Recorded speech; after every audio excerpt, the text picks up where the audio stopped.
राधे राधे, हरे कृष्णा। कार्तिक मास के शुक्ल पक्ष की देव उठनी एकादशी, जिसे हरि प्रबोधिनी एकादशी भी कहा जाता है, वर्ष की सबसे महत्वपूर्ण एकादशियों में से एक मानी जाती है। इस पावन दिन भगवान श्री विष्णु जी अपनी 4 महीने की योग निद्रा से जागते हैं, जिससे चातुर्मास का समापन होता है। इस दिन तुलसी विवाह का आयोजन भी किया जाता है, जो शुभ मांगलिक कार्यों की पुनः शुरुआत का प्रतीक है। इसी के बाद विवाह, गृह प्रवेश और अन्य सभी शुभ संस्कारों का क्रम फिर से आरंभ हो जाता है। इस वर्ष देव उठनी एकादशी की तिथि 2 दिनों तक पड़ रही है, जिससे भक्तों के मन में यह सवाल उठ रहा है कि व्रत किस दिन करना अधिक फलदायी रहेगा। साथ ही यह भी जानना जरूरी है कि तुलसी विवाह किस तिथि को मनाया जाएगा, व्रत का पारण कब और किस समय उचित रहेगा, हरिवासर काल कब तक रहेगा और इस बार लग रही भद्रा का वास किस स्थान पर रहेगा तथा उसका समाप्ति समय क्या होगा।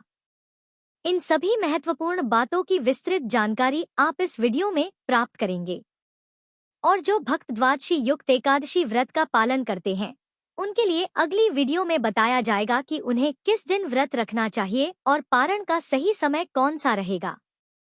राधे राधे, जय श्री हरि।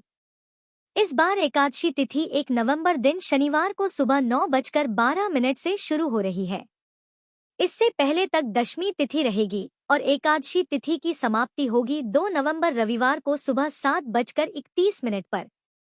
ऐसे में इस बार देव उठान एकादशी यानी हरि प्रबोधिनी एकादशी का व्रत कुछ कैलेंडर के अनुसार 1 नवंबर दिन शनिवार को रखा जा रहा है, जो कि दशमी तिथि युक्त एकादशी रहेगी।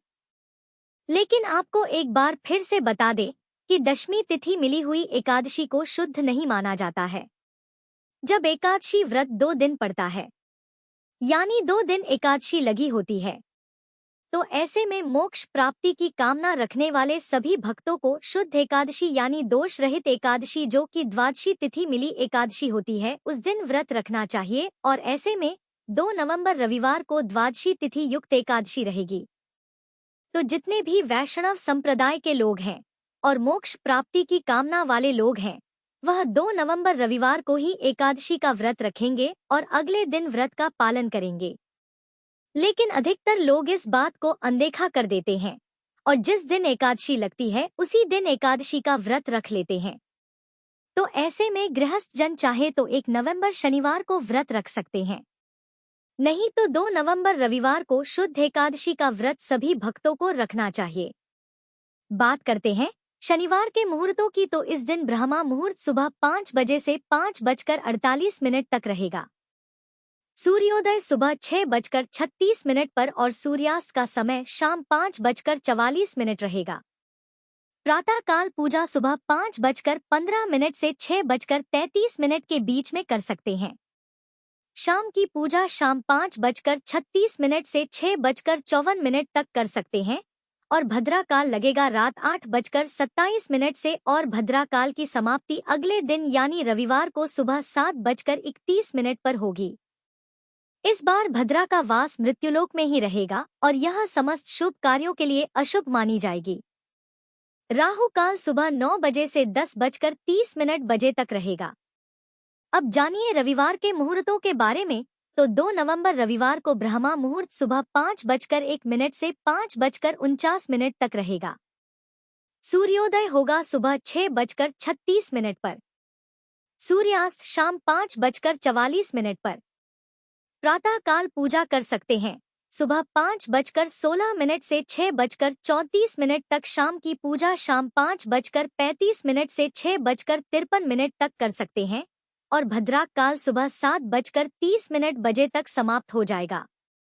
इस दिन राहु काल दोपहर 4:30 बजे से शाम 6 बजे तक रहेगा। हरिवासर के समय एकादशी व्रत का पारण कभी भी नहीं किया जाता है, इसलिए जो भक्त 1 नवंबर शनिवार को एकादशी का व्रत रख रहे हैं, उन्हें हरिवासर समाप्ति के बाद ही व्रत खोलना होगा और हरिवासर का समय 2 नवंबर रविवार को दोपहर 12:30 तक समाप्त होगा।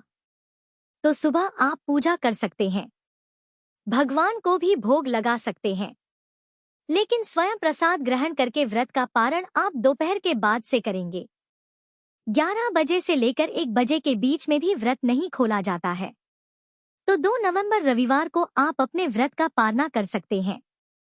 दोपहर 1:11 से 3:23 तक ध्यान रखिएगा, इससे पहले तक आपको अन्न आदि ग्रहण नहीं करना है।